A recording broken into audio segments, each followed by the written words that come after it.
Garlic bread செஞ்சிடலாம். 4 bread எடுத்திருக்கேன். 25 வெள்ளைப்பூடு, ஒரு பிஞ்சு உப்பு போட்டு மிக்சியில் போட்டு நல்லா நைஸாக அரைச்சிக்கோங்க. அரைச்ச விழுது கூட 2 டேபிள் ஸ்பூன் வெண்ணெய் போட்டு நல்லா மிக்ஸ் பண்ணிக்கோங்க. இப்போ மிக்ஸ் பண்ணியாச்சு. இப்போ கார்லிக் பட்டரை ப்ரெட்டில் தடவிக்கோங்க. சில்லி ஃப்ளேக்ஸ் போட்டுக்கோங்க. மல்லி இலை தூவிக்கோங்க. 1 டேபிள் ஸ்பூன் வறுத்த எள்ளு போட்டுக்கோங்க. ஒரு ப்ரெட்டுக்கு மேலே ஒரு ப்ரெட்டை வச்சுக்கோங்க. இப்போ அடுத்த ப்ரெட்டும் ரெடி.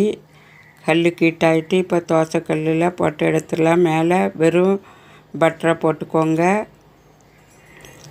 அடுத்த பக்கமும் பட்டரை போட்டு 2 பக்கமும் சுட்டு எடுத்துக்கோங்க.